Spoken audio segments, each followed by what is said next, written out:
بسم الله الرحمن الرحيم. الحمد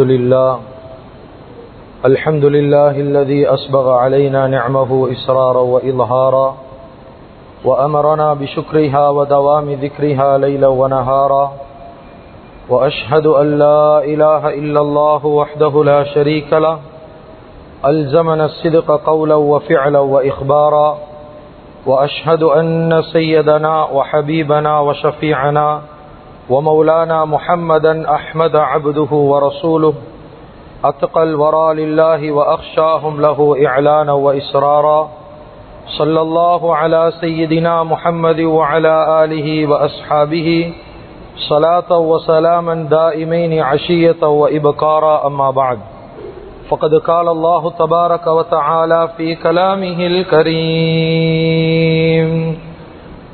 أعوذ بالله من الشيطان الرجيم، بسم الله الرحمن الرحيم. ادخلوا الجنة أنتم وأزواجكم تحبرون. صدق الله العظيم. عن أم المؤمنين عائشة رضي الله تعالى عنها قالت: أن رسول الله صلى الله عليه وسلم قال: خيركم خيركم لأهله وأنا خيركم لأهلي. رواه الترمذي. صدق رسول الله صلى الله عليه وسلم أو كما قال صلى الله عليه وسلم. முழு உலகத்தையும் அண்ட சராசரங்களையும் படைத்து பரிபாலித்து போஷித்து பாதுகாத்து கொண்டிருக்கக்கூடிய ஏக வல்லவனாம் அல்லாஹ்வுக்கு சுப்ஹானஹு வ தஆலா ஒருவனுக்கே புகழ் அனைத்தும். அல்ஹம்துலில்லாஹ். ஸலாத் என்னும் கருணையும் ஸலாம் என்னும் ஈடேற்றமும் எங்களுடைய உயிரிலும் மேலான தலைவர், சத்திய தூதர், சன்மார்க்க போதகர், சர்தாரே ஆலம் முஹம்மது ரசூலுல்லாஹி ஸல்லல்லாஹு அலைஹி வஸல்லம் அன்னவர்கள் மீதிலும், அன்னவர்களுடைய பரிசுத்தமான குடும்பத்து மக்கள், சஹாபாக்கள், தாபிஊன்கள், தபஉத் தாபிஈன்கள், ஷுஹதாக்கள், சாலிஹீன்கள், நல்லோர்கள் அனைவர்கள் மீதிலும் கியாமத்துடைய நாள் வரைக்கும் அவரை பின்பற்றி வாழக்கூடிய, வாழ்ந்து கொண்டிருக்கக்கூடிய ஒவ்வொரு முஃமினான ஆண்கள் பெண்கள் மீதும் உண்டாகட்டும். புனிதமான ஜும்ஆவுக்கு சமூகம் தந்திருக்கும் அல்லாஹுவின் நல்லடியார்களே, அருமையான இஸ்லாமிய சகோதரர்களே, அல்லாஹ்வுக்கு சுப்ஹானஹு வ தஆலா எந்த விடயங்களை செய்யுமாறு ஏவிருக்கிறானோ அந்த விடயங்களை முடியுமான அளவு வாழ்க்கையில் எடுத்து நடக்குமாறும், எந்த விடயங்களை செய்ய வேண்டாம் என்பதாக அல்லாஹ்வுக்கு சுப்ஹானஹு வ தஆலா தடுத்திருக்கிறானோ அவைகளை விட்டு முற்றும் முழுதும் 100க்கு 100 தூரமாக இருக்குமாறும் முதலாவதாக எனக்கும் அதற்கு பின்னால் உங்களுக்கும் தக்வாவை கொண்டு வசியத் செய்து கொள்கின்றேன். இத்தகுல்லாஹ ஹைசுமா குந்தும். கண்ணியமிக்க உலமாக்களே, கனவான்களே, சகோதரர்களே, நண்பர்களே, அல்லாஹு ஜல்ல ஜலாலுஹு அம்ம நவாலுஹு இந்த உலகத்தில் வாழக்கூடிய முழு மனித சமுதாயத்துக்கும் ஒரு சுருக்கமான குறுகிய கால வாழ்க்கைய ரப்புல் ஆலமீன் அல்லாஹ் இந்த உலகத்தில் வழங்கி, இந்த சுருக்கமான வாழ்க்கையில மனிதனுக்கு பல இன்றியமையாத நிலைமைகளை அவனுடைய வாழ்க்கையில் அல்லாஹ் உள்ளடக்கி வச்சிருக்கிறான்.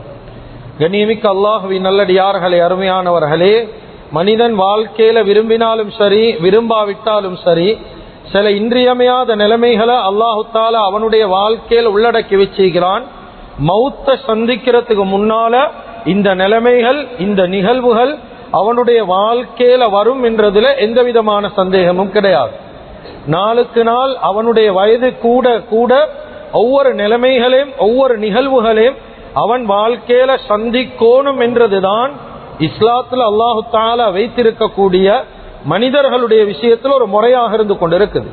எனவே கண்ணியமிக்க அல்லாஹுவின் நல்லடியார்களே, அருமையானவர்களே, மனிதர்களுடைய விஷயத்துல அல்லாஹ்வுக்கு சுப்ஹானஹு வ தஆலா நலவுகளை நாடினவனாக வைத்திருக்கக்கூடிய நிகழ்வுகள்ல, வைத்திருக்கக்கூடிய நிலைமைகள்ல மிக முக்கியமான ஒரு கட்டம் தான் ஒவ்வொரு மனிதனுடைய வாழ்க்கையிலும் பெரியோரு திருப்பு முனையாக அமையக்கூடிய ஒரு கட்டம் தான் திருமண வாழ்க்கை என்று சொல்லக்கூடிய குடும்ப வாழ்க்கை.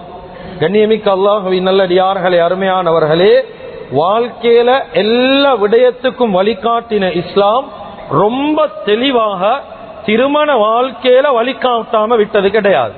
நபி ஸல்லல்லாஹு அலைஹி வஸல்லம் அவர்கள் ஒரு மனிதன் பிறந்ததில இருந்து அவன் மௌத்தை சந்திக்கிற வரைக்கும் வாழ்க்கையில வரக்கூடிய எல்லா நிலைமைகளிலும் ஒரு மனிதன் எப்படி நடந்து கொள்ளணும், எப்படி நடந்து கொண்டா அல்லாஹ்வுடைய உதவி அல்லாஹ்வுடைய பொருத்தம் ஈக்குது என்பதை அல் குர்ஆனின் மூலமாகவும் நபி ஸல்லல்லாஹு அலைஹி வஸல்லம் அவர்களுடைய வாழ்க்கை வழிமுறை சுன்னாவின் மூலமாகவும் ஒவ்வொரு மனிதனுக்கும் நபி ஸல்லல்லாஹு அலைஹி வஸல்லம் அவர்களும் படிச்சு தாராங்க, அல்லாஹ் தஆலாவும் குர்ஆனின் மூலம் படிச்சு தாராங்க.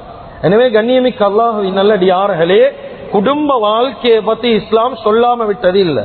கண்ணியமிக்க அல்லாஹ்வின் நல்லடியார்களே, இந்த காலத்துல கவலையான ஒரு செய்தி தான், அதிகமான மனிதர்களுக்கு சவாலாக அமைந்த ஒரு விடயம் என்றா அது திருமண வாழ்க்கை, கஷ்டமாக அமைந்த விடயம் என்றா அது திருமண வாழ்க்கை. மனிதர்கள் பார்க்கிறாங்க, மனிதர்களுடைய நிம்மதி பறிப்போற இடமாக திருமண வாழ்க்கைய, குடும்ப வாழ்க்கையை அதிகமானவங்க பார்க்கிறாங்க. சமீப காலங்கள் எங்களுக்கு பார்க்க முடியும், முஸ்லிம் சமூகத்துல பல சிதைவுகளுக்கும் பல பிரிவுகளுக்கும் பல பாதிப்புகளுக்கும் பல கவலைகளுக்கும் பல ஒற்றுமை இல்லாத தனங்களுக்கும் காரணமாக மனிதர்கள் குடும்ப வாழ்க்கையை பார்த்து கொண்டிருக்கிறார். கண்ணியமிக்க அல்லாஹ்வின் நல்லடியார்களே, நாங்க எப்படி குடும்ப வாழ்க்கையை பார்க்கிறோம் என்றதை தாண்டி அல்லாஹு தஆலா இந்த திருமண வாழ்க்கையை பத்தி குர்ஆன்ல என்ன பேசுறான், குடும்ப வாழ்க்கைன்னா என்ன? கண்ணியமிக்க அல்லாஹ்வின் நல்லடியார்களே, அல்லாஹு தஆலா குர்ஆன்ல சூரத்து ரூம்ல அல்லாஹ் விளங்கப்படுத்துறான், வமின் ஆயாத்திஹி அன் ஹலகலக்கும் மின் அன்ஃபுசிக்கும் அஸ்வாஜா. அல்லாஹு தஆலா சொல்றான் இந்த இடத்துல, திருமண வாழ்க்கை இது, குடும்ப வாழ்க்கை இது என்னுடைய அத்தாட்சிகள்ல நின்றும் வல்லமேல இருந்தும் ஒரு பகுதி என்று குர்ஆன் சொல்லுது. அப்படி என்றா கொஞ்சம் யோசிங்க இந்த வார்த்தைய. அல்லாஹ் தஆலா குர்ஆன்ல வானம் என்னுடைய அத்தாட்சி என்றா அது யோசிக்க வேண்டிய ஒரு விடயம், பூமி என்னுடைய அத்தாட்சி என்றா யோசிக்க வேண்டிய விடயம், சூரியன் சந்திரன் நட்சத்திரம் என்னுடைய வல்லமை என்னுடைய அத்தாட்சி என்றா அது யோசிக்கலும், அதை ஏற்றுக்கொள்ளும். ஏன்? வானத்தை எவ்வளவு பெரிய விஞ்ஞானிகள் சேர்ந்தாலும் படைக்கலுமா? வானத்தை படைக்க முடியாது. பூமியை படைக்க முடியுமா? படைக்க முடியாது. சூரியன் சந்திரன் நட்சத்திரம் படைக்க முடியாது. இது அல்லாஹ்வுடைய வல்லமைக்கு சொந்தமானது. அப்ப இதெல்லாத்தையும் வல்லமைண்டா அதுல ஒரு காரணமேக்கு ஒரு லாஜிக் கொண்டு இருக்குது. ஆனா குர்ஆன்ல அல்லாஹ் சொல்றான், வானம் பூமி சூரியன் சந்திரன் நட்சத்திரம் இதெல்லாம் எப்படி இந்த அத்தாட்சி வல்லமைகளோ குடும்ப வாழ்க்கையும் என்ற வல்லமை என்று குர்ஆன்ல சொல்றான். இப்படி சொல்றதுக்கு காரணம் என்ன? கண்ணியமிக்க அல்லாஹ்வின் நல்லடியார்களே, இதை சொல்லிட்டு அல்லாஹு தஆலா அந்த ஆயத்துல தொடர்ச்சியாக சொல்றான், குடும்ப வாழ்க்கையில 3 விதமான விஷயங்கள் அல்லாஹ் உள்ளடக்கி வச்சிருக்கிறான். 3 விஷயம். அதுல முதலாவது தான் லிதஸ்குனு இலைஹா. தெளிவாக கேளுங்க, தெளிவாக கேளுங்க. திருமணம் முடிச்சவங்க ஏப்பீங்க, திருமணம் முடிக்காதவங்க ஏப்பீங்க. கட்டாயம் இன்ஷா அல்லாஹ் கொஞ்சம் காது கொடுத்து கேட்டா அல்லாஹ் தஆலா நிச்சயமாக புரோசனமாக்கி வைப்பான்.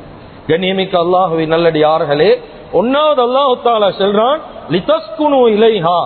குடும்ப வாழ்க்கையில் அல்லாஹ் தஆலா சகீனத் என்ற அமைதியை உள்ளடக்கி வச்சிருக்கிறான். அப்ப இந்த காலத்துல நாங்க குடும்ப வாழ்க்கையால இந்த நிம்மதி பெய்த்துட்டா அல்லாஹ்வுடைய வார்த்தைக்கு முழுமையா மாற்றமா பேசுறோம். குடும்ப வாழ்க்கையில நிம்மதிக்கு குர்ஆன் சொல்லுது, நாங்க நிம்மதி இல்லைன்னு சொன்னா அல்லாஹ்வுடைய வார்த்தையை நாங்க பொய்ப்பிக்கிறோமே. குடும்ப வாழ்க்கையில் அல்லாஹ் நிம்மதியை வச்சிருக்கிறான் முதலாவது. இரண்டாவது அல்லாஹ் தஆலா சொல்றான் மவத்தான்ற வார்த்தையை பாவிக்கிறான். உலமாக்கள் கிட்ட விளக்கம் கேளுங்க. மவத்தாண்டா உண்மையான அன்பு பாசம், உண்மையான காதல் நேசம். அல்லாஹ் தஆலா குடும்ப வாழ்க்கையில தான் இதை வச்சிருக்கிறான்.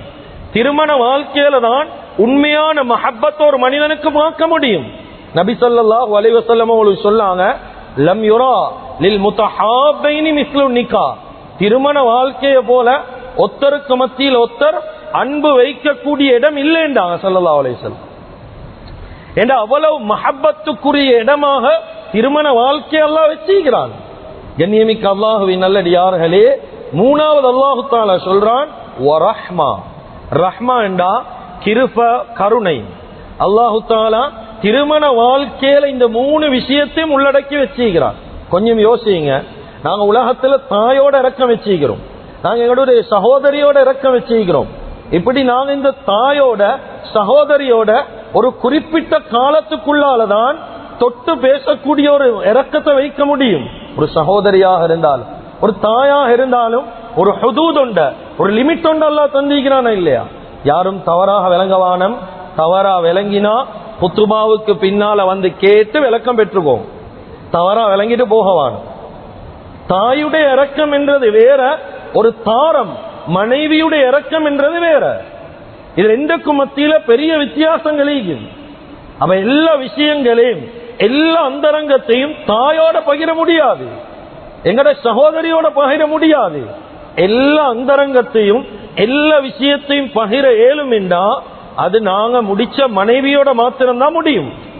கண்ணியமிக்க அல்லாஹுவின் நல்லடியார்களே, அருமையானவர்களே, அதுக்கு தான் அல்லாஹுக்கு சுப்ஹானஹு வ தஆலா குர்ஆன்ல ஏந்த அத்தாட்சிகள்ல நின்றும் ஒரு பகுதி தான் திருமண வாழ்க்கை.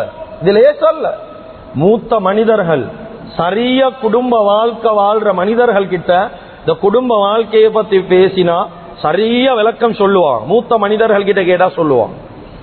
கண்ணியமிக்க அல்லாஹுவின் நல்லடியார்களே, இந்த குடும்ப வாழ்க்கை என்று சொல்றது, மனைவியுடைய உறவுன்றது அது உலகத்தோட முடிகிற ஒரு விஷயம் அல்ல. அது கியாமத்தை தாண்டி சுவர்க்கம் வரைக்கும் போற ஒரு உறவு தான் மனைவியுடைய உறவு. அல்லாஹ் குர்ஆன்ல சொல்றான், உதுகுலுல் ஜன்னத அன்தும் வ அஸ்வாஜுக்கும் துஹ்பரூன். நீங்களும் உங்களோட மனைவிமார்களும் சொர்க்கத்துல ஒன்றாக நுழைங்க, ரெண்டு பேரும் அங்க மகிழ்விக்கப்படுவீங்க. அல்லாஹ் சூரா யாசீன்ல சொல்றான், ஹும் வ அஸ்வாஜுஹும் ஃபீ ظிலாலின் அலல் அராயிகி முத்தகியூன். அவர்களும் அவர்களுடைய மனைவியர்களும் சொர்க்கத்துடைய கட்டில்கள் உல்லாசமாக இருப்பாங்க. குர்ஆன் சொல்லுது. கண்ணியமிக்க அல்லாஹுவின் நல்லடியார்களே, அப்ப உலகத்துடைய வாழ்க்கையை தாண்டி சுவர்க்கம் வரைக்கும் தொடரக்கூடிய ஒரு உறவு தான் கணவன் மனைவியுடைய உறவு. அது மாத்திரமல்ல, இந்த உலகத்துல அல்லாஹு தஆலா முதலாவது ஏற்படுத்தின உறவு எது? ஹஜ்ரத் ஆதம் அலைஹி ஸலாத்து வஸ்ஸலாம், ஹஜ்ரத் அவ்வா அலைஹி ஸலாத்து வஸ்ஸலாம், இந்த ரெண்டு பேருக்கு மத்தியில ஏற்படுத்தப்பட்ட முதலாவது உறவு என்றா அது கணவன் மனைவியுடைய உறவு தான். தாய் தந்தையுடைய உறவு ஏற்படுத்தப்படல, சகோதரன் சகோதரியுடைய உறவு ஏற்படுத்தப்படல. முதலாவதாக ஏற்படுத்தப்பட்ட உறவு அது கணவன் மனைவியுடைய உறவாக இருந்து கொண்டே. கண்ணியமிக்க அல்லாஹுவின் நல்லடியார்களே, இப்படி இவ்வளவு சிறப்புக்களை இவ்வளவு விசேஷங்களை திருமண வாழ்க்கையுடைய விஷயத்துல இஸ்லாம் பேசுதுண்டா, இப்ப நாங்க தலைப்புக்குள்ளால வருவோம். ஏன் திருமண வாழ்க்கைன்றது இந்த காலத்துல கசப்பா மாறி? ஏன் கசப்பு? ஏன் திருமண வாழ்க்கையில இன்பம் இல்ல? ரோட்ல ஈக்கிறது சந்தோஷம், வீட்டுக்கு போறது அதிகமானவங்களுக்கு சந்தோஷம் இல்ல, சந்தோஷம் கொடுக்குது இல்ல, நிம்மதி பறிபோகுது. கண்ணியமிக்க அல்லாஹுவின் நல்லடியார்களே, ஒரே ஜும்மால இதை பேசி முடிக்கலா, சுருக்கமாக செல்றன், முடியுமானவர்கள் விளங்கிக்கோங்க. முதலாவது காரணம் என்ன தெரியுமா? நாங்க உட்ட பிள்ளைங்க தெரியுமா? திருமணம் முடிக்கக்கூடிய சந்தர்ப்பத்துல திருமணம் என்ன நாங்க படிக்க தவறிட்டோம். சும்மா நாங்க நினைச்சு கொண்டு எப்படி என்றா ஒத்தரை கண்டுட்டோம் ரோட்டுல, லாட்டி பஸ்ல, லாட்டி ட்ரெயின்ல, ஒன்று கண்டுட்டா வாக்கு போக்கா ஈக்கா பேசியாச்சு முடிச்சாச்சு. இதல்ல திருமணம் என்றது. திருமணம் என்று சொல்லக்கூடிய நேரம் அதான் சொல்லுவாங்க 1000 காலத்து பயிரேன்னு சொல்றது. இது சும்மா இடையில போற விஷயம் ஒன்றல்ல, இது மௌத்துக்கு பின்னால தொடர்ற விஷயம். இந்த காலத்துல அதிகமானவங்களுக்கு திருமண வாழ்க்கைண்டா சரியான கசப்பு, திருமண வாழ்க்கைண்டா இன்பமே இல்ல. கண்ணியமிக்க அல்லாஹுவின் நல்லடியார்களே, அருமையானவர்களே, சமூகம் முதலாவது விளங்கோனும், திருமண வாழ்க்கையில இஸ்லாத்தை தவிர வேற எந்த மார்க்கமும் சரிய வழிகாட்டல்ல, சரிய வழிகாட்டல்ல. உலகத்துல வாழ்ந்த கொஞ்சம் எடுத்து பாருங்க, உலக வரலாறு, இஸ்லாமிய வரலாறு அல்ல, உலகத்துடைய வரலாறு எடுத்து பாருங்க. உலகத்துல ரொம்ப பிரபல்யமா வாழ்ந்தவங்க, ரொம்ப கண்ணியமா வாழ்ந்தவங்க, பெரிய பெரிய மார்க்க மேதைகள், பெரிய பெரிய அறிஞர்கள், தத்துவ ஞானிகள் உலகத்துல வாழ்ந்தாங்க. எல்லா விஷயத்திலையும் பாஸ். ஆனா திருமண வாழ்க்கையில் அதிகமானவ ஃபெயில். உதாரணமாக 1910ஆம் ஆண்டு லியோ டோல்ஸ்டாய் என்று சொல்லக்கூடியவர், கிரேக்க தத்துவ ஞானி. அதிகமானவங்களுக்கு இவரை தெரிஞ்சுங்க, லியோ டோல்ஸ்டாய் என்று சொல்லுவான். இவரை கொஞ்சம் சர்ச் பண்ணி பாருங்க, படிங்க இவருடைய வரலாறு. உலகத்துல இவர் பிலோசபி பேசாத விஷயமே இல்லை, எல்லா விஷயத்துக்கும் தத்துவம் பேசினவர். இவர் தத்துவ அறிஞர் அல்ல, தத்துவ ஞானி அந்த காலத்திலே. அப்ப இவ்வளவு விஷயத்துக்கு தத்துவம் பேசினவர், இவருடைய வரலாறு ஒரு புத்தகத்துல பதிவு செய்யறாங்க. இவர் கடைசியா இறக்கிறதுக்கு முன்னால வந்து இந்த இடம் தான் ஒரு ஊருடைய ஒரு ரயில்வே ஸ்டேஷன், ஒரு புகையிரத நிலையத்தில். ஏன் அந்த இடத்துக்கு வந்து உட்கார்ந்தாருண்டா, மனைவியால சரியான பிரச்சனை வருது. அந்த கவலையில வந்து அந்த இடத்துல உட்கார்ந்தவர் அதே இடத்துல அப்படியே இறந்தும் வைத்தார். அதே இடத்துல அவருடைய இறுதி முடிவு. இந்த நேரத்தில் இவருடைய ஜனாசா ஈக்குது எங்க? ஒரு ரயில்வே ஸ்டேஷனுடைய பிளாட்ஃபார்ம்ல ஈக்குது. 1910ஆம் ஆண்டு வாழ்ந்தவர், பெரிய கிரேக்குவ தத்துவ ஞானி. இவரை போல யாரும் பிலோசபி பேசல அந்த காலம். எல்லா விஷயத்துக்கும் தத்துவம் சொன்னவர். இவர் கடைசி பிளாட்ஃபார்ம்ல அப்படியே இறந்துகிறார். இந்த நேரத்தில் இவருடைய ஜனாதாவை தூக்குறாங்க. தூக்கக்கூடிய நேரம் இவர் உடுத்திக்கிறார் ஒரு ஆடை ஒன்று, உடுப்பு ஒன்று, கோட் ஒன்று. அந்த கோட்டுக்குள்ளார் ஒரு சின்ன ஒரு சின்ன துண்டு பிரசுரம். இதை எடுத்து வாசிக்கிறாங்க. என்னண்டா அதுல அவர் எழுதிக்கிறாரு, நான் எங்க ரோட்டில் விருந்து வஃபாத்தா ஈந்தாலும் ஏண்ட உடம்ப மனைவி கிட்ட மட்டும் கொடுக்கவானம், அவகிட்ட கொடுத்தா அவ அதையும் வேதனை செய்வான். சுபஹான். முழு உலகத்துக்கு தத்துவம் பேசினவர் தான், முழு உலகத்துக்கு பிரபல்யமானவர் தான். குடும்ப வாழ்க்கையில ஃபெயில், குடும்ப வாழ்க்கையில அவர் ஜீரோ. அவருக்கு வாழ தெரியும், எப்படி வாழணும்னு தெரியா. அதுதான் கண்ணியமிக்க அல்லாஹ்வின் நல்லடியார்களே, உலகத்துல குடும்ப வாழ்க்கைக்கு முன்னுதாரணம் என்றா நபி ஸல்லல்லாஹு அலைஹி வஸல்லம் அவர்கள் மாத்திரம்தான். வேற யாருக்கும் ஒரு நாளும் குடும்ப வாழ்க்கைக்கு வழிகாட்டலாம். நாங்க எப்ப நபி ஸல்லல்லாஹு அலைஹி வஸல்லம் அவர்களுடைய வாழ்க்கையை சரியா விளங்கிக் கொள்வோமோ, எங்களுக்கு எந்த பெண்ணோட உலகத்துல வாழ முடியும். கண்ணியமிக்க அல்லாஹ்வின் நல்லடியார்களே, அருமையானவர்களே, உலகத்துக்கு வந்த எல்லா நபிமாரும் திருமணம் முடிச்சாங்களா இல்லையா? 2 நபிமார்களை தவிர. முதலாவது ஹதரத் ஈசா அலைஹிஸ்ஸலாத்து வஸ்ஸலாம். அதுதான் கிதாபுல் உலமாக்கள் எழுதுறாங்க, இந்த காலத்துல ஈசா அலைஹிஸ்ஸலாம் திருமணம் முடிக்காம ஹயாத்தோட ஈந்தாலும் திருமண வாழ்க்கைக்கு மட்டும் அவங்களுக்கு கைட் பண்ணலாம். ஏனென்றா திருமணம் முடிக்கணும் அவருக்கு. அப்ப உலகத்துக்கு இறங்கினதுக்கு பின்னால் அவங்க திருமணம் முடிப்பாங்க. 2வது ஹதரத் யஹ்யா அலைஹிஸ்ஸலாத்து வஸ்ஸலாம், திருமணம் முடிக்காம வஃபாத்தாகின நபி. 75 வயது மட்டும் வாழ்ந்தாங்க. குர்ஆன்ல அல்லாஹ் சொல்றான், வஸய்யித வஹசூர வநபிய மினஸ் ஸாலிஹீன். யஹ்யா அலைஹிஸ்ஸலாத்து வஸ்ஸலாத்த அவங்கள இபாதத்துக்கேண்டே அல்லாஹ் படைச்சான், திருமணத்துடைய தேவை உள்ளவங்களா படைக்கல. குர்ஆன் சொல்லுது. இந்த 2 நபிமாரை தவிர எல்லா நபிமாருடைய விஷயத்திலும் வஜஅல்னா லக்கும் அஸ்வாஜ வ ذُرِّيَّةً, எல்லாத்துக்கும் குடும்பம் வீஞ்சி எல்லாம் திருமணம் முடிச்சு தான் உலகத்துல வாழ்ந்தாங்க. கண்ணியமிக்க அல்லாஹ்வின் நல்லடியார்களே, அருமையானவர்களே, நபிமார்கள் மாத்திரமல்ல, சஹாபாக்கள், அதுக்கு பின்னால வந்த மூத்த உலமாக்கள், சலஃபுகள், தாபியூன்கள், தபஉ தாபியீன்கள், எல்லா உலகத்துக்கு வந்த எல்லாரும் திருமணம் முடிச்சு குடும்பமாக உலகத்துல வாழ்ந்துட்டு தான் வஃபாத் ஆகினார். கண்ணியமிக்க அல்லாஹ்வின் நல்லடியார்களே, இந்த காலத்துல வாலிபர்கள் வேண்டிய சாதனையை செய்ய ரெடி, உலகத்துல வேண்டிய விஷயத்தை செய்யறதுக்கு ரெடி. எப்படி எப்படியெல்லாம் சாதனை படைக்கணுமோ, நடந்து உலகத்தை சுத்தணுமா, ஓடி சுத்தணுமா, பறந்து சுத்தணுமா, வாகனத்துல போகணுமா, எப்படி எப்படி எல்லாம் சாதனை படைக்கலுமோ முழு உலகத்தை பெரட்டி சாதனை படைக்க ரெடி. வாப்பா கல்யாணம் முடிக்கிறீங்களான்னு கேட்டா கல்யாணம் மட்டும் முடிக்கலாம். ஏன் உலகத்தை பெரட்ட ரெடி, மலைய பெரட்ட ரெடி. திருமணம் இல்ல, திருமணம் எங்களுக்கு சரி வரல.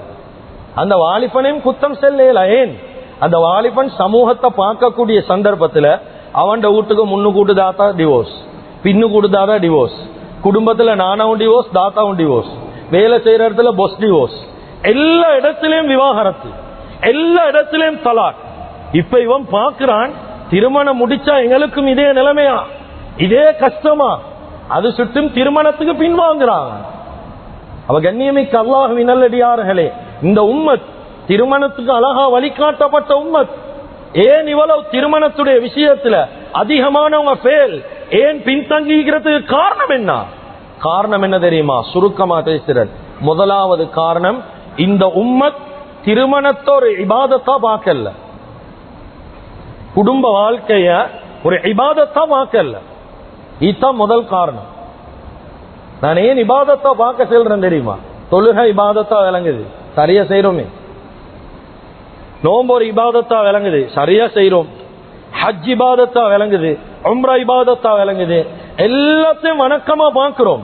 ஆனா திருமணமும் குடும்ப வாழ்க்கையும் லேசி இல்ல, அதுவும் ஒரு இபாத். இது சும்மா விளையாட்டல்ல. கண்ணியமிக்க அல்லாஹ்வின் நல்லடியார்களை கொஞ்சம் யோசிங்க. ஒரு மனிதன் ஸ்ரீலங்கால இருந்து உம்ராவுக்கு போறார். உம்ராவுக்கு போகக்கூடிய சந்தர்ப்பத்துல ஒரு 3 லட்சம் 3.5 லட்சம் செலவழிச்சு போறாருன்னு வைங்களே. இந்த 3.5 லட்சம் செலவழிச்சு அங்க போய்த்து உம்ராவுடைய கடமையை நிறைவேற்றி 10 நாள் தான் தங்க போறார். 11வது நாள் ஸ்ரீலங்காக்கு வந்துடுவார். அப்ப இந்த 11 நாள் பயணத்துல 3.5 லட்சம் செலவழிச்சு அந்த போற கைடா போற ஹசரத் இருக்கிறாரு, அவர்கிட்ட கொஞ்சம் விசாரிங்க எவ்வளவு மண்டக்குத்தான ஒரு வேலைன்னு சொல்லிது.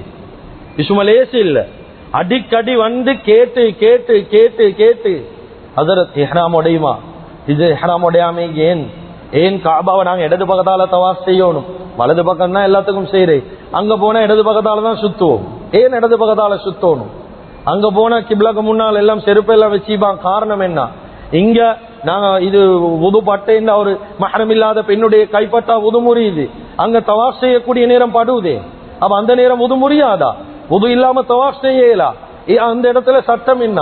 இப்படி நான் இந்த இடத்துல சட்டம் பேசல, நான் செல்றேன் உம்ராவுக்கு 3.5 லட்சம் செலவழிச்சு 11 நாள் பயணத்துல 1000 கேள்விக்கு மேல கேட்டாச்சு. ஏனென்றா செலவழிச்ச 3.5 லட்சம் செய்யறது ஒரு இபாதத், செலவழிச்ச 3.5 லட்சம் வாப்போ வேஸ்ட் ஆகிடக்கூடாது, வீண் விரயமாகிடக்கூடாது. இந்த காலத்துல நிக்காக்கு எவ்வளவு எத்தனை லட்சம் செலவழிக்கப்படும், 3 லட்சத்துல நிக்கா ஒன்று செஞ்சிடலுமா, 30 லட்சம் செலவழிக்கிறானோ, சில மடையனோல் கோடி கணக்கு செலவழிக்கிறானோ, மோடையனோல் பகிரங்கமாக பேசணும்னா பச்சை மடையனோல் கோடி கணக்கு செலவழிச்சு நிக்கா, கொஞ்சம் காலத்துல டிவோர்ஸ். ஏனென்றா திருமணத்தை இபாதத் என்று நினைச்சீந்தா திருமணத்துல எல்லாத்தையும் படிச்சுப்போமா இல்லையா, நாங்க அதை நினைக்கல, நாங்க நினைக்கிறது நாங்க முடிக்கிறது ஒரு டோபி பொம்பளைய, நாங்க முடிக்கிறது ஒரு வேலைக்காரிய, நாங்க முடிக்கிறது ஒரு சமையல்காரிய, நான் இல்லைண்டா நிக்கணும், உட்காரண்டா உட்காரணும், ஓடேண்டா ஓடிடணும் அவ, இப்படிதான் நாங்க நினைக்கிறோம். இப்படி சஹாபாக்களுக்கே பொன் கிடைக்கல, எங்கட காலத்துல ஈக்குமா பொன், ஒரு நாளும் அப்படி ஈக்காது பெண்கள், நாங்க சொல்ற மாதிரி ஒரு நாளும் பெண்கள் எங்களோட ஈக்க மாட்டாங்க, சும்மா ஒரு பயத்துல தற்காலிகமா பேசுவாங்களே தவிர நிரந்தரமாக குடும்பம் நடத்தல இந்த பெண்களோட.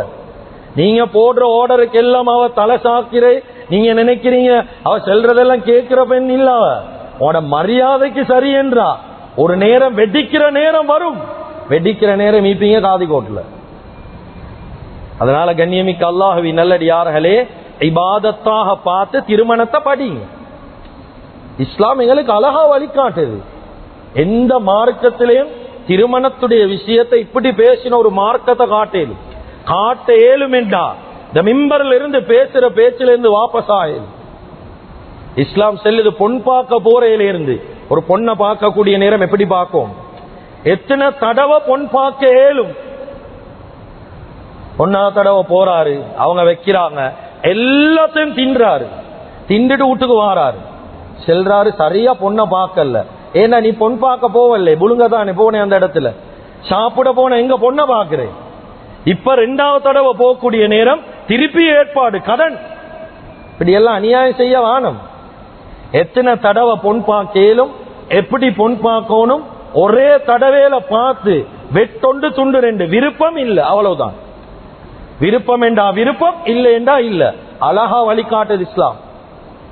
அதே போல திருமணம் செய்யக்கூடிய நேரம் ஒரு திருமண மஜ்லிஸ்ல, நான் சுருக்கமா பேசுறேன், திருமண மஜ்லிஸுக்கு வாரீங்க, திருமண நிக்காவுடைய மஜ்லிஸ், இங்க வரக்கூடிய நேரம் ஒன்றொன்று எதிர்பார்த்து வாரல்ல, பெரிய வீட்டு நிக்கா, பாக்ஸ்ல என்னென்ன வச்சிருப்பாங்களோ தெரியா, இந்த நியத்துல எல்லாம் வாரல்ல. திருமணம் முடிக்கிறவங்களுக்கு மட்டுமல்ல இஸ்லாம் வழிகாட்டுது, அந்த வாழ்த்த வாரவங்களுக்கு ஒரு துவா தெரிஞ்சுக்கணும். சில தோதுவோலுக்கு அந்த துவாவும் தெரியா, இங்கே இந்த ஹதரத் நினைவு காட்டணும், பாரக்கல்லாஹு லக்க வ பாரக அலைக வ ஜமஅ பைனகுமா, இங்க வந்து தீனியாத் பாடம் எடுத்துக்கொண்டிருக்கணும் அவங்களுக்கு, அந்த துவாவும் தெரியா. கொஞ்சம் யோசிங்க, எங்கட திருமணத்துல மகள்ட திருமணத்துல 500-600 பேர் 1000 பேர் வராங்க, 1000 பேரும் பாரக்கல்லா பாரக்கல்லா பாரக்கல்லா ஓதின எப்படி இருக்கும் வாழ்க்கை, ஓதுறானோலா குறை மட்டும்தான் செல்வாங்க. இது இல்ல இவரத மாய்க்கு இப்படி செய்யாம அப்படி செய்ய, இவ்வளவு சிம்பிளா செய்யணுமா, இப்படி குறை பேசிட்டு போகக்கூடிய சமூகம். திருமணம் இபாதத், வாழ்த்துங்க. ஏன் பெரிய பொறுப்பொண்ட சமக்க போறாரு, பாரக்கல்லா, அல்லாஹ் பரக்க செய்யட்டும், துவா செஞ்சுட்டு தான் போகணும், வேற நியத்துல ஆறல்ல. கண்ணியமிக்க அல்லாஹ்வின் நல்லடியார்களே, அதே போல சாப்பிடுறதுக்கு வந்தா வலிமாவுடைய சாப்பாடு சொல்லப்படுது, சாப்பாடுக்கு வந்தா அல்லாஹும்ம பாரிக் லஹும் ஃபீமா ரஸக்தஹும் வக்ஃபிர் லஹும் வரஹம்ஹும், அல்லாஹும்ம அத்இம்மனா தமனா. கொஞ்சம் யோசிங்க, 1000 பேருக்கு திருமணத்துக்கு சொல்றோம், எல்லாம் துவா செய்யறாங்க, யா அல்லாஹ் அல்லாஹும்ம அத்இம்மனா தமனா, யார் எனக்கு சாப்பாடு போட்டாவோ அவங்க நீங்களும் சாப்பாடு போடியா. இது 1000 பேரும் இந்த துவாவை ஓதினாங்க, எப்படி இருக்கும் வாழ்க்கை? ஏன்னா நாங்க திருமணத்தை ஒரு இபாதத்தாவே பாக்குறல்ல. புதுசாக முடிச்ச மணமகன் முதலா பொண்ணை சந்திக்கக்கூடிய நேரம், முதல் நெத்தி முடி புடிச்சு அவருடைய விரல்ல சுத்தி கொண்டாரு. துவா ஓதுறியா இல்லையா? சிலவனுக்கு அந்த துவாவும் தெரியா. அல்லாஹும்ம இன்னி அஸ்அலுக கைரஹா வ கைர மா ஃபிஹா. பெருக்கு சின்ன துவா தான். யா அல்லாஹ் இவகிட்ட என்னென்ன நலவீகுதோ எல்லா நலவையும் எனக்கு தாயா அல்லாஹ், என்னென்ன கெடுதிக்குதோ எல்லா கெடுதியை விட்டு என்னைய பாதுகாத்திரியா அல்லாஹ். ஏனென்றா பொண்ணை விசாரிக்க போகல நல்ல மென்று தான் சொன்னாங்க. நல்ல புள்ள, ஸ்கூல்ல தங்கமான புள்ள, அக்கம் பக்கத்துல சீதேவியான புள்ள. ஆனா முடிச்ச பிறகு தான் தெரியும் என்னென்ன புதஞ்சிக்கன்னு எங்களுக்கு தெரியாது. முடிச்ச பிறகுதான் ஒன்றுண்டா வெளியாகும். அதனால தான் அந்த மனைவியை முதலாவது சந்திக்கக்கூடிய நேரமே, யா அல்லாஹ் நலவ மட்டும் தாயா அல்லாஹ், கெடுதியை விட்டு பாதுகாத்திரியா அல்லாஹ். எத்தனை பேர் இந்த துவா ஓதிகள்? எத்தனை மாமமார் மருமவன் கிட்ட கேட்டீங்கிறான், மருமவன் சொல்லுங்க பாக்க இந்த துவாவை கொஞ்சம். ஏன் கேட்கிறல்ல? கேளுங்க. சொத்து எவ்வளவு வீக்கி, சல்லி எவ்வளவு வீக்கி, சம்திங் எவ்வளவு வீக்கி, வாகனம் எவ்வளவு வீக்கி, இதெல்லாம் வாய் கூசாம கேட்கலும் என்றா மகன் நீங்க வாங்க, ஏண்ட மகளை மனைவி ஆக்கின போறோம், முதல்ல அவளை சந்திக்கக்கூடிய நேரம் என்ன துவாவுதுன்னு கொஞ்சம் சொல்லுங்க, கேளுங்க. கொஞ்சம் மாத்துங்க, இஸ்லாத்தை மாத்துங்க. அப்படியே சும்மா வளமையான போக்குல வாழ்ந்து கொண்டு நீக்காம அவங்க என்ன சரி நினைப்பாங்க, எவன் என்னத்தை நினைச்சாலும் எங்களுக்கு பிரச்சனை இல்லை. நாங்க யாரையும் திருப்திப்படுத்த கூடாது, அல்லாஹ்வை தான் திருப்திப்படுத்தும்.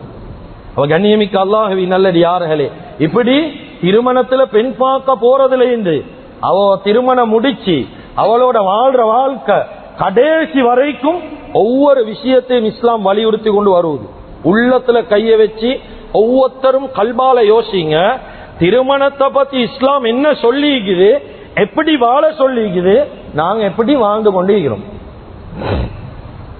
திருமணத்தை எப்போ ஒரு இபாதத்தாக பார்த்தா மனைவிக்கு ஆர்டர் போட மாட்டோம். அதிகமான டிவோர்சஸ் நடக்குது. கொஞ்சம் இந்த பகுதிகள் எப்படி என்று உண்மையில எங்களுக்கு தெரியாது. எங்கட பகுதிகளில் நான் சொல்றேன், அதிகமா பசஹ் நடக்குது.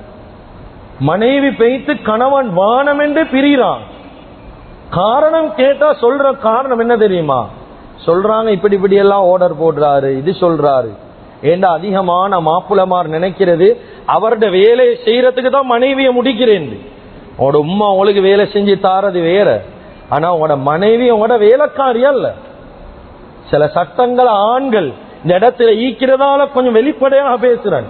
இமாம் ஷாஃபியுடைய சட்டத்தின் பிரகாரம் ஒரு பெண்ணை திருமணம் முடிக்கக்கூடிய நேரத்துல பலவிதமான சட்ட திட்டங்களை இமாம் ஷாஃபி ரஹிமஹுல்லாஹ் பிரிச்சுக்கிறார். ஆக்க தெரிஞ்ச பெண்களுக்கு வேற சட்டம். ஒரு ஆக்கிறதுக்கு பிடிக்கிறதுக்கு தெரிஞ்ச ஒரு புள்ளைய முடிக்கிறீங்க, இந்த புள்ளைக்கு வேற சட்டம் இஸ்லாத்துல இருக்குது. இந்த புள்ளைக்கு ப்ரொவிஷன்ஸ் மட்டும்தான் கொடுக்கணும். அதாவது அரிசை வாங்கி கொடுக்கிறாரு, பருப்பை வாங்கி கொடுக்கிறாரு, கறியை வாங்கி கொடுக்கிறாரு. ஆக்கி தின்னுங்கன்னு சொல்லேலும், ஆக்கி தாங்க இஸ்லாத்துடைய ஷரியத்துல செல்லேலாம். உலமாக்கள் கிட்ட கேளு, இப்படி சொல்லேலுமான்னு சொல்லு.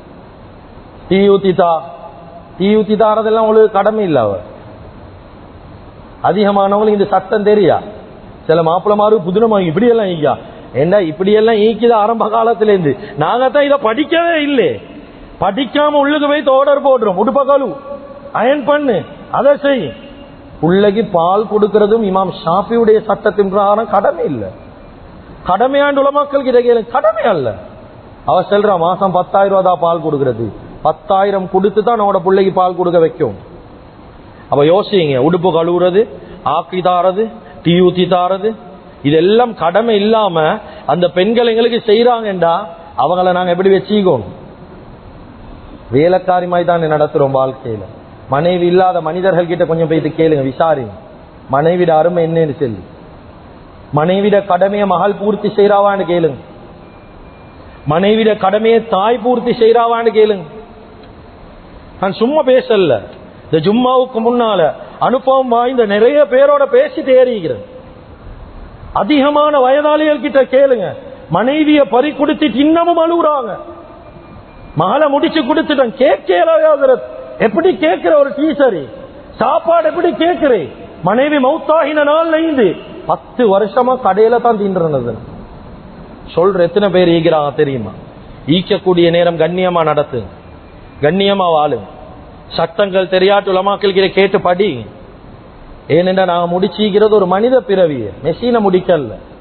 நாங்க முடிச்சிக்கிறது ஒரு ரொபோ அல்ல, ஒரு மனித பிறவி, ஒரு பெண். அவக்கு உணர்வுகள் ஈக்குது, வருத்தம் ஈக்குது, சரியான மாற்றல் ஈக்கும் அவக்கு. அதெல்லாம் விசாரிங்க. கணவன்மாருக்கு தெரியா இது கொஞ்சம் கேட்கறல எப்படி ஈக்குது உடம்பு, என்ன சரி வருத்தங்களா, வருத்தமோ இல்லையோ, கை கால் சீவன் இல்லையோ, பலன் இல்லையோ, வாங்கி கொடுத்தாச்சு, நீ ஆக்க வேண்டியதை செய், வரப்போகல சாப்பாடு ரெடியா இருந்தா சரி, அவ்வளவுதான். கண்ணியமிக்க அல்லாஹுவின் நல்லடியார்களே, அருமையானவர்களே, திருமணத்துடைய சட்ட திட்டங்களை படிங்க, இபாதத்தை எடுத்து படிங்க. திருமணம் செஞ்சதுக்கு பின்னாலே படிங்க. திருமணம் செய்யறதுக்கு முன்னால எவ்வளவு அனாச்சாரம், எவ்வளவு அட்டூழியம். இந்த காலத்துல திருமணத்துல ஏன் பறக்கத்தில்லை தெரியுமா? அதிகமான அநியாயம் செய்யறாங்க திருமணத்துல. நான் மிம்பர்ல வச்சு பேசுறேன், யாரும் மிகைப்படுத்தி பேசுறேன்னு நினைக்க வேணும், யாரும் என்னைய தவறாக எடுக்க வேணும். உள்ளத்துல கைய வச்ச ஒவ்வொருத்தரும் உண்மையை சிந்திங்க. இஸ்லாத்துல அடையாளம் போடுறேன் ஏதாவது ஒரு பங்கன் ஒன்று ஈக்குதா? ஒரு துளி சரி சம்பந்தம் ஈக்குதா இஸ்லாத்துக்கும் அடையாளம் போடுறதுக்கும்? இது யாருடைய கலாச்சாரம்? யோசிங்க. பஸ் தான் போறாங்க அடையாளம் போடுறது. மருத்தோண்டி பங்கன் பஸ் தான் போறாங்க. சொல்லாட்டி குடும்பத்துக்கு மத்தியில பிரச்சனை. அடே கல்யாணத்துக்கு சொல்லாதே அவனுக்கு பிரச்சனை இல்ல, நீங்க மரத்தோண்டிக்கு சொல்லல. அப்படி ஒன்றே இல்லையடா இஸ்லாத்துல, அப்படி ஒன்றே சொல்லப்படல. அதுக்கு சொல்லாததுக்கு எவ்வளவு பேர் கோபம். உள்ளத்துல கைய வச்சு யோசிங்க. இந்த பங்கனுக்கும் இஸ்லாத்துக்கும் ஏதாவது ஒரு சம்பந்தம், ஒரு துளி சம்பந்தம் இருக்கிறதாக காட்டினால் பேச்சிலிருந்து வாபஸ் ஆகலாம். ஒரு துளி சம்பந்தம் அல்ல, எல்லாம் நாங்க உருவாக்கி கொண்டோம். எத்தனை பங்கன் இந்த காலத்துல கல்யாணம் முடிக்கிறதுக்கு முன்னால பெண்கள்ல சில நண்பர்கள் தோழிகள் சேர்ந்து பிரைட் டு பி பங்கன், விரைவில் மணப்பெண் ஆக போறாங்க, அதுக்கு ஒரு பங்கன். கேளுங்க நடக்குதா இல்லையாண்டு. ஆண்கள பக்கத்துல பேச்சுலர் பார்ட்டி, இவ்வளவு காலம் தனியா ஈந்துட்டாரு, இப்ப குடும்பஸ்தனா மாற போறார், அதுக்கு என்னத்துக்கு பார்ட்டி, அதுக்கு லட்சக்கணக்கு செலவு. டிஜே பங்கன் ஓணுமா, போட்டோ ஷூட் ஓணுமா, செலவு பெரிய பெரிய ஹோல்ல, பெரிய பெரிய ஹோல்ல. நான் பேசுறது இந்த இடத்துல வீண் விரயத்தை பத்தி பேசுறது. யாரும் தவறா எடுக்க வானம். இந்த பேச்ச தவறா எடுத்தா அது எனக்கு பிரச்சனை அல்ல. ஏண்டா எடுத்து நடக்கிறது உங்களோட கடமை, பேசுறது என்னுடைய கடமை. எடுத்தா நஷ்டம் எனக்கு அல்ல. ஏண்டா மிம்பர் மேடைகள் என்றது உண்மைகள் மறைக்கப்படுற இடம் அல்ல, உண்மைகள் பேசப்பட வேண்டிய இடம். உலமாக்கள் சமூகத்தில் உண்மையை மறைச்சா சமூகத்துக்கு உண்மையை சொல்ற யாரு? ஏன் பயப்படணும்? இதுக்கு போற இந்த மிம்பருக்கு ஏறினாலும் ஏறாட்டியும் சமூகத்துக்கு உண்மைகள் சொல்லப்படும். இதெல்லாம் சொல்லுங்க. இப்படி எல்லாம் பங்கன் இல்ல, போட்டோ ஷூட் இல்ல, டிஜே இல்ல, ஹசரத்தை கூட்டி வராங்க. ஆனாலும் பாட்டு போட்டி ஒரு ஹசரத் ஈக்கிறேன் ஒரு கண்ணியம், கௌரவம், ஒரு மதிப்பு. நீ மனுஷனாதான் பார்க்கல, அவர் ஒரு ஹசரத்தா சரி பார்க்க இல்ல. கண்ணியமிக்க அல்லாஹுவின் நல்லடியார்களே, இதெல்லாம் நாங்க செய்யற அநியாயம்.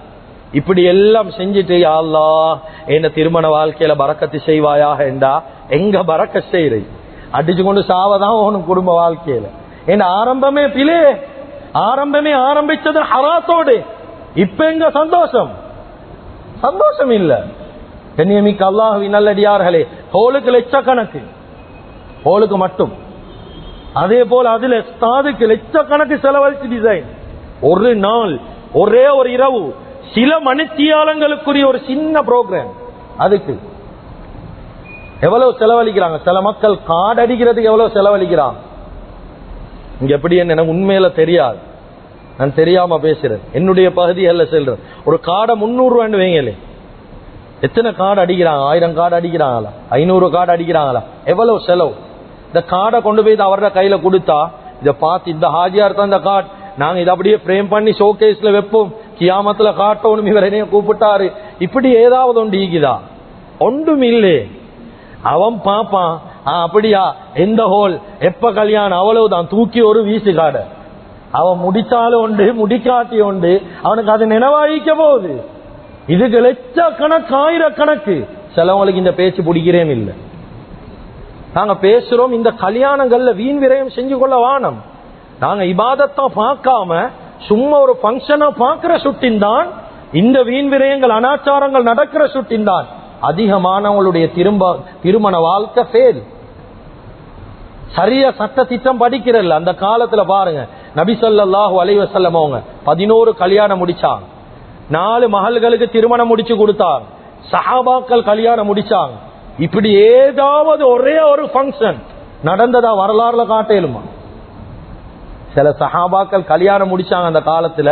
நபி ஸல்லல்லாஹு அலைஹி வஸல்லம் ஹயாத்தோட ஈக்க போகல, கல்யாணம் முடிச்சேண்டே தெரிய நபி அவங்களுக்கு. அப்துர் ரஹ்மான் இப்னு அவுஃப் ரலியல்லாஹு அன்ஹு எவ்வளவு சுஹண்டியான சஹாபி, எவ்வளவு பணம் படைத்த சஹாபி. உலமாக்கள் கிட்ட கேளு, சரியான சல்லி, சரியான பெரிய மல்டி மில்லியனர் அந்த காலத்திலே. இந்த அப்துர் ரஹ்மான் இப்னு அவுஃப் ரலியல்லாஹு நினைச்சா கல்யாணம் செய்யலவா? வாராங்க ஒரு நாள், திடீரென்று வரக்கூடிய நேரம் ஒரு வித்தியாசமான அத்தர்வாசம் ஒன்று வருது. நபி ஸல்லல்லாஹு அலைஹி வஸல்லம் கேட்கிறாங்க அப்துர் ரஹ்மான் இப்னு அவுஃப் ரலியல்லாஹு, கேட்டா வித்தியாசமான அத்தர்வாசம் ஒன்று வருது, என்ன விசேஷம்? சொன்னா, யார் சொல்ல, கல்யாணம் முடிச்சிட்டேன் யாரோ சொல்ல. நபி ஸல்லல்லாஹு அலைஹி வஸல்லம் திரும்பி, முடிச்சிட்டீங்களா? எனக்கு ஒரு வார்த்தை சொல்லல, நீ வந்து வார்த்தை சொல்லல, ஒரு வார்த்தை பேசவே இல்லை, இதை பத்தி மஷூரா சொல்லவே இல்லை. இந்த காலத்துல அப்படியா? சொல்லாட்டி எங்களுக்கு சொல்லல, என்னோட ஃபேமிலிக்கு சொல்லல, நம்ம வந்தேன்னா அந்த 2 பேரும் சந்தோஷமா வாழ்ந்துருவாங்க, வாரது துவாக்குமா? இப்படி எல்லாம் கேள்வி, ஒரு கேள்வி கேட்கல. சொன்னாங்க, அப்படியா, மாஷா அல்லாஹ், சந்தோஷம்.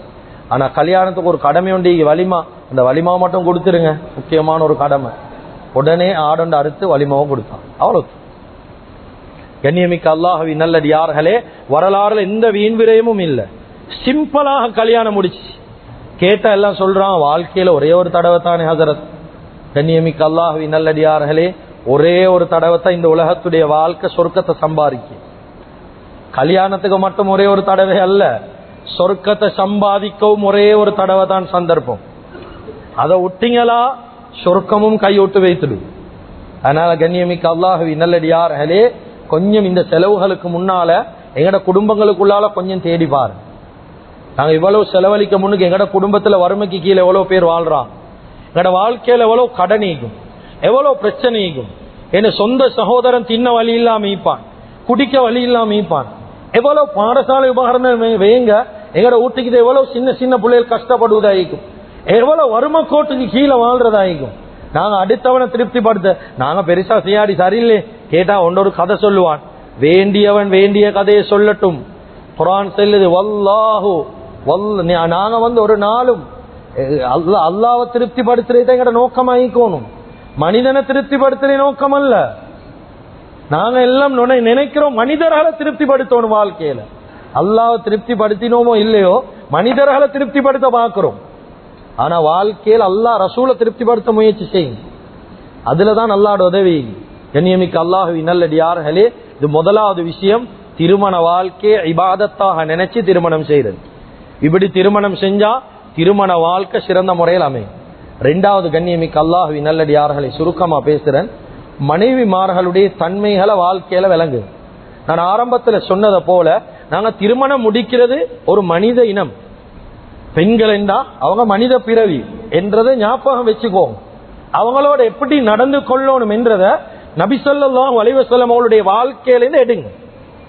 சும்மா அங்க இங்க டிராமால படத்துல அவன் இவண்ட ப்ரொஃபைலோல பார்த்து எல்லாம் குடும்ப வாழ்க்கை வாழையிலா. கொஞ்சம் யோசிங்க. நான் 1-2 சம்பவங்களை சொல்றேன். நபி ஸல்லல்லாஹு அலைஹி வஸல்லம் அவங்க 11 பெண்களோட உலகத்துல வாழ்ந்தா. 11 பெண்களும் 11 வகை. 11 வகை. ஹதீஜா ரலியல்லாஹு வயசுல கூடின பெண், ஒரு கூடின பெண்ண வயசுல கூடின பெண்ண திருமணம் முடிச்சா எப்படி வாழும்? ஆயிஷா ரலியல்லாஹு வயசுல குறைஞ்ச பெண், இவ திருமணம் முடிச்சா எப்படி வாழும்? சஃபியா ரலியல்லாஹு ரொம்ப சென்சிட்டிவான மிருதுவான ஒரு பெண், சொஃப்டான ஆள், ஒரு சொஃப்டான பெண்ணை முடிச்சா எப்படி வாழும்? சௌதா ரலியல்லாஹு அதிகமா நோயில வாழ்ந்த பெண், ஒரு நோயாளி பெண்ணோடு எப்படி வாழும்? ஜைனப் ரலியல்லாஹு ரொம்ப பிரஸ்டீஜ், பெரிய பெரிய அந்தஸ்துகளுக்கு, குடும்ப பின்னணி ரொம்ப பெருசு, அப்படி ஒரு பெரிய இடத்துல முடிச்சா எப்படி வாழும்? ஹப்ஸா ரலியல்லாஹு இபாதத்துல முன்னுக்கிற பெண், ஜோசான பெண். ஏனென்றா உமர் ரலியல்லாஹு அவங்களுடைய வீரம் அவங்களோட வாழ்க்கையில இருந்துச்சு, அவங்கள முடிச்சா எப்படி வாழும்? இப்படி 11 பெண்களும் 11 வகை.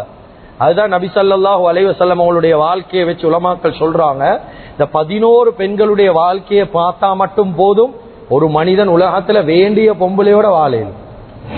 இதை நாங்க பார்க்காம விட்டது தான் நாங்க செஞ்ச 2வது தவறு. நபி ஸல்லல்லாஹு அலைஹி வஸல்லம் அவங்க ஆயிஷா ரலியல்லாஹு டர்ன் வீட்டுக்கு போற டர்ன் இரவு நேரம். அவங்க வீட்டுக்கு போறாங்க.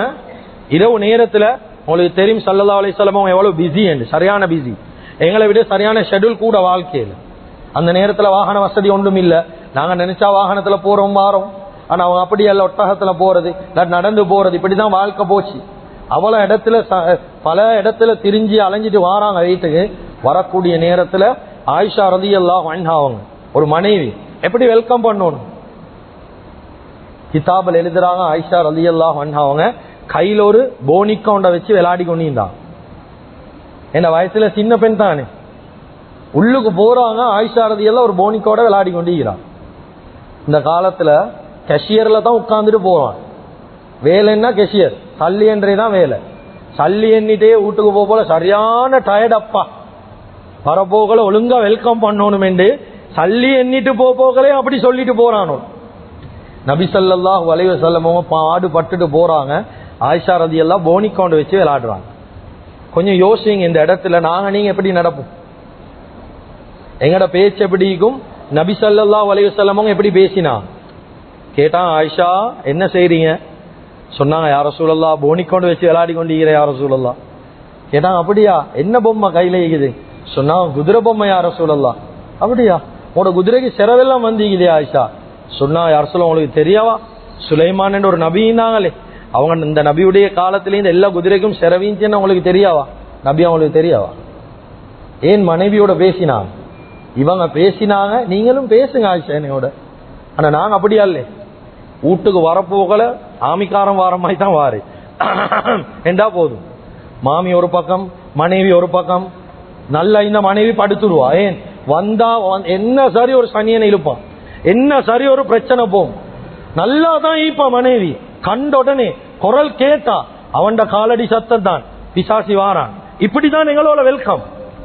ஆமிக்காரன் நேவிக்காரனை போல வந்து ஏதாவது பேச சொன்னா, ஏன் இதை செய்யல, அவ காரணம் சொல்ல போல, பேசாத பேசாத, வாய மூடு. நான் பேச போல ஒரு வார்த்தை வாரல. அப்ப எப்படி அவ சொல்றீங்க? நபி ஸல்லல்லாஹு அலைஹி வஸல்லம் அவங்க பேசினாங்க. ஆயிஷா நீங்களும் பேசுங்க ஆயிஷா என்னோட. சென்னா கண்ணியமிக்க அல்லாஹ்வின் நல்லடியார்களே, இப்படித்தான் நடந்து கொண்டாங்க. எவ்வளவு மனைவிமார்கள் பிரச்சனை பண்ணாலும் பிரச்சனையே எடுக்கல. மைமுனா ரலியல்லாஹு அன்ஹா அவங்களுடைய டர்ன்ல நபி ஸல்லல்லாஹு அலைஹி வஸல்லம் அவங்க வீட்டுக்குள்ள தூங்குறாங்க. இரவு நடுநிசி நேரம்.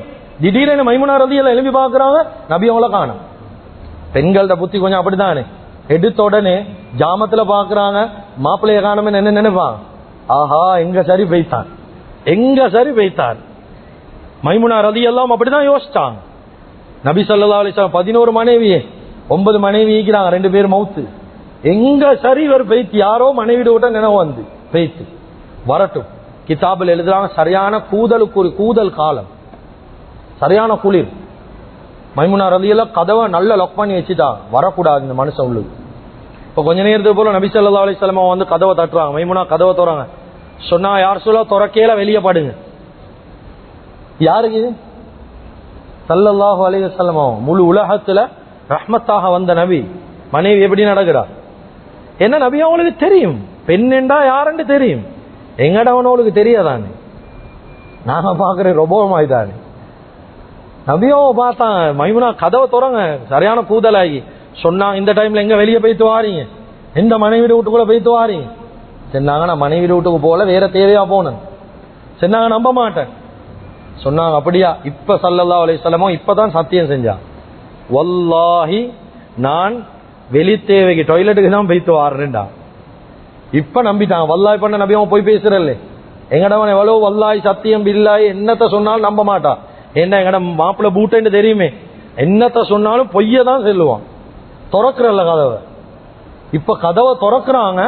கிதாபில் எழுதுறாங்க, ஒரு பூனை கதவை திறந்தா ஒரு பூனை எப்படி உள்ளுக்கு போகும், அத போல பெய்த்து அப்படியே பெட்ல படுத்துட்டாங்க. எங்கடவன்ட கதவை திறந்தா அந்த நேரத்தில் எப்படி ஒன்று மனைவிக்கு ஜனாதா தொழிக்கும், இல்லாடி கதவோடையும், இல்லாடி மண்டோடையும், இல்லாடி சில தோது மாப்பிள்ள மாதிரி கொஞ்சம் புத்தி குறவானவனோட திறந்தோடனே கேட்ப, இன்னும் சந்தேகமா, இன்னும் இணைய சந்தேகம் தானா? இந்த கேள்வி எல்லாம் தேவையே இல்லை. சந்தேகமா, அதா இதா, இதெல்லாம் தோதனோட அடையாளம். இந்த பேச்செல்லாம் தேவையே இல்லை. குடும்ப வாழ்க்கை நிம்மதியா போவாது இந்த கேள்வியெல்லாம் கேட்டா. நபி ஸல்லல்லாஹு அலைஹி வஸல்லம் அருமையா காட்டி தந்திக்கிறான். வாழ்க்கையை பாருங்க எவ்வளவு இன்பமா வாழ்ந்தான். இன்னொரு சந்தர்ப்பத்துல 9 மனைவிமாரும் வந்தா. 9 மனைவிமாரும் வந்து நபி ஸல்லல்லாஹு அலைஹி வஸல்லம் கிட்ட ஒரு கேள்வி. 9 பேர் 9 கேள்வின்னா வேற விஷயம். 9 பேரும் ஒரே கேள்வி. ஏன்னா யார் சொல்ல ஒரு கேள்வி ஒன்று கேட்கும் சொன்னா அப்படியா 9 பேருக்குமா சொன்னா 9 பேருக்கும் ஒரே கேள்விதான் யார் சொல்லலாம் கேளுங்க சொன்னா யார சொல்ல எங்களோட 9 மனைவிமார்ல 2 பேர் மவுத்து. ஹதீஜா பின் குவைலித் ரலியல்லாஹு, ஸைனப் பின் ஹுஸைமா ரலியல்லாஹு மவுத்து. 2 பேர் மவுத்து. இந்த 9 பேர்ல நீங்க யாரோட நல்ல இரக்கம் யார சொல்லலாம்? என்ன பதில் சொல்றீங்க? 2 பேரை முடிச்சா இந்த கேள்விக்கு பதில் சொல்லலுமா? கேட்டா 9 பேர்ல ஒத்தரை தான் சொல்லணும் யார சொல்லலாம். சரிண்ணா இந்த கேள்விக்கு நான் நாளைக்கு இதே டைம் பதில் சொல்லவா? சரிண்ணா சரி யார சொல்லலாம். ஏண்டா மனைவிமாருக்கு தெரியும் ஏண்ட மாப்புல நபி ஸல்லல்லாஹு அலைஹி வஸல்லம் அவங்க வார்த்தைக்கு மாற்றம் செய்யறவங்க இல்ல. எங்கட மாப்பிள்ளை கிட்ட போயிட்டு இன்னைக்கு பயணம் கொண்டு போமா நாளைக்கு போமாண்டா இல்ல இன்றைக்கு போகணுமே அடம் பிடிப்பா. ஏன் இவன் வாய திறந்தா பொய்ன்னு தெரியுமே இன்றைக்கே போகணும் நாளைக்கெல்லாம் வாணும். உங்கள்கிட்ட நாளைக்கு கதை எங்களுக்கு தெரியும் நாளைண்டா அடுத்த மாசம் ஆகும். சொன்னாங்க நாளைக்கு இதே டைம் பதில் சொல்றேன். சொன்னாங்க சரியார சொல்ல நாளைக்கு இதே டைம் சொல்லு. நபி ஸல்லல்லாஹு அலைஹி வஸல்லம் அவங்க என்ன செஞ்சாங்க? அடுத்த நாள் அந்த டைம் வாரத்துக்கு முன்னால எல்லா மனைவிட வீட்டையும் பர்சனலா விசிட் பண்ணி ஒவ்வொரு மனைவிட கையில ஒரு தங்க காசு இல்லாட்டி வெள்ளி காசு சரியான ஞாபகம் இல்லை காசு ஒன்று கொடுத்துட்டு வந்தாங்க. இது எனக்கும் உங்களுக்கும் ரப்புக்கும் மட்டும்தான் தெரியணும் அமானிதம் என்றா. என்ன மனைவிமார்கள் உம்மஹாத்துல் முஃமினீன் அமானிதத்துல சரியா இருப்பாங்க வெளியே விட மாட்டான். சொன்னா சரியா ரசூல். இப்ப அதே டைம் எல்லா மனைவிமாரும் வாரம் யார் சொல்ல நாங்க நேற்று கேள்வி ஒன்று கேட்டோம் பதில் வரல. சொன்னாங்க என்ன கேள்வி? சொன்னாங்க எங்க 9 பேர்ல நீங்க யாரோட இறக்கம்? சொன்னாங்க இந்த 9 பேர்ல நான் ஒரு மனைவிட வீட்டுக்கு இன்றைக்கு காலையில போனேன். பேத்து அந்த மனைவிட கையில நான் ஒரு தங்க காசு கொடுத்துட்டு வந்தேன்.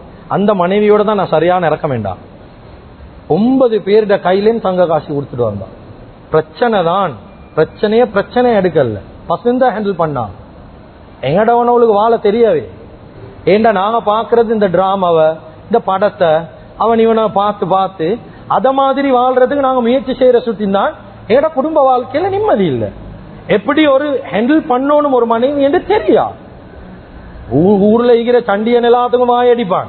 ஆனா மனைவி எப்படி ஹேண்டில் பண்ணணுமே இன்னும் தெரியா. அதுக்கு நான் சொல்றேன் ஸல்லல்லாஹு அலைஹி வஸல்லமோட வாழ்க்கையை படிக்கும். இப்ப நான் இந்த இடத்துல சொல்றது 3 சம்பவம் 3000 சம்பவம் பேசலும் நேரம் இடம் கொடுக்காது. கண்ணியமிக்க அல்லாஹ்வின் நல்லடியார்களே நாங்க நபி ஸல்லல்லாஹு அலைஹி வஸல்லம் அவங்கள வாழ்க்கையில விளங்கினோமோ இல்லையோ அந்நிய மக்கள் விளங்கி வாழ்க்கையில சில விஷயங்களை எடுத்து நடக்கிறான். கடைசியாக சொல்லி முடிக்கிறேன். 1978 ஆண்டு அதிகமான உலமாக்களுக்கு இவரை தெரிஞ்சிருக்கும். மைக்கேல் எச் ஹார்ட் என்று சொல்லக்கூடிய ஒரு மனிதன் 1978 ஆண்டு தி 100 என்ற ஒரு புக் கொண்டு எழுதினார். உலமாக்கள் கிட்ட கேளு அதிகமானவங்களுக்கு தெரிஞ்சு தி 100 இந்த புக் எழுதுறதுக்கு இவர் எடுத்துக்கொண்ட காலம் 28 வருஷம். 28 வருஷம் ரீசர்ச் பண்ணி ஆராய்ச்சி செஞ்சு இந்த புக்கை எழுதினார். இந்த புக்கை எழுதுறதுக்கு 5000 பேருடைய வாழ்க்கை வரலாறு படிச்சார். தி 100 என்றா 100 பேர் என்றா ranking of the most influential person in the history. முழு உலக வரலாறுல மக்களுடைய மனதில வாழ்க்கையில அதிக தாக்கத்தை ஏற்படுத்தின 100 பேர் யாரு? இதுதான் தலைப்பு. 5000 பேர்ல 4900 பேர் ரிஜெக்ட் செய்யப்பட்டார். 100 பேரை செலக்ட் பண்ணினாரு. இந்த 100 பேர் தான் முழு உலக வரலாறுல மனிதர்களுக்கு பெரிய தாக்கத்தை கொண்டு வந்தோம். எல்லாத்தையும் சொல்லலாம், நான் சுருக்கமா 1-2 பேரை சொல்றேன். 100வது இடத்தை அவர் கொடுத்தாரு சைனாவுடைய மத துறவி மகாவீர். கேள்விப்பட்டிப்பு சைனாவுடைய பெரிய ஒரு மத துறவி. 98வது இடம் கிரேக்கிய இலக்கியவாதி ஹோமர். 94வது இடம் குயின் எலிசபெத். 86வது இடம் இந்தியாவுடைய சில பகுதிகளை கண்டுபிடிச்சார் வஸ்கோடகாமா. 84வது இடம் ரஷ்யாவை கம்யூனிஸ்ட் நாடாக அறிவிச்சவர் தான் நெமில் அவர். 67வது இடம் ரோமர்களுடைய தலைவர் படை தலைவர் ஜூலியட் சீசர். 55வது இடம் இரத்த ஓட்டத்தை கண்டுபிடிச்ச வில்லியம் ஹாவி. 53வது இடம் இந்தியாவை ஆட்சி செஞ்ச அசோக சக்கரவர்த்தி. 52வது இடம் உமர் இப்னு ஹத்தாப் ரலியல்லாஹு அன்ஹு. அதே போல 42வது இடம் தொலைபேசியை கண்டுபிடிச்ச கிரஹாம் பெல். 38வது இடம் ரேடியோவை கண்டுபிடிச்ச மார்க்கோனி. 35வது இடம் 100 படைப்புகளுக்கு சொந்தக்காரர் தோமஸ் அல்வா எடிசன். 29வது இடம் தாத்தாரிகளுடைய தலைவர் ஜங்கீஸ் கான். 26வது இடம் அமெரிக்காவுடைய முதல் ஜனாதிபதி ஜார்ஜ் வாஷிங்டன். 23வது இடம் மின்சாரத்தை கண்டுபிடிச்ச மைக்கேல் பரடே. 19வது இடம் சூரியனை சுத்தி தான் 9 கோள்கள் ஈக்குது என்ற நிலைப்பாட்டை கண்டுபிடிச்ச நிக்கலஸ் கோபர்னிகஸ். 15வது இடம் ஹதரத் மூசா அலைஹி ஸலாத்து வஸ்ஸலாம். 13வது இடம் கிரேக்கத்துடைய பெரிய ஒரு தத்துவஞானி அரிஸ்டோட்டல் படிச்சுப்போம். 10வது இடம் சார்பு கோட்பாட்டுடைய தந்தை ஆல்பர்ட் ஐன்ஸ்டைன். 9வது இடம் அமெரிக்காவுடைய சில பகுதிகளை கண்டுபிடிச்ச கொலம்பஸ். 8வது இடம் அச்சு இயந்திரத்தை கண்டுபிடிச்ச ஜோஹான் கதம்பல். 5வது இடம் சைனாவுடைய மதத்தை பரப்பினவர் கன்ஃபூசியஸ். 4வது இடம் புத்தர். 3வது இடம் ஜீசஸ். 2வது இடம் புவியீர்ப்பு விசையை கண்டுபிடிச்ச ஐசாக் நியூட்டன். 1வது இடம் த கிரேட் ஹியூமன் பீயிங் ஹதரத் முஹம்மது ரசூலுல்லாஹி ஸல்லல்லாஹு அலைஹி வஸல்லம் அவர்கள். இதை சொன்ன உடனே ஐரோப்பிய நாடு அப்படியே நடுங்கிச்சு. ஏன் சொன்னவர் ஒரு கிறிஸ்துவ சகோதரன், கிறிஸ்தவர் தான் சொன்னாரு. அவருடைய கடவுள் 3வது இடம். ஏன் முஹம்மது ரசூலுல்லா 1வது இடம்? என்ன காரணம் சொன்னாங்க தெரியுமா கண்ணியமிக்கவர்கள்? சொன்னாங்க 2 காரணம் சொன்னாங்க. உம்மத்துக்கு மத்தியில மார்க்கத்தை பூர்த்தியாக கொண்டு போய் கொடுத்தவர் தான் ஹதரத் முஹம்மது ரசூலுல்லா.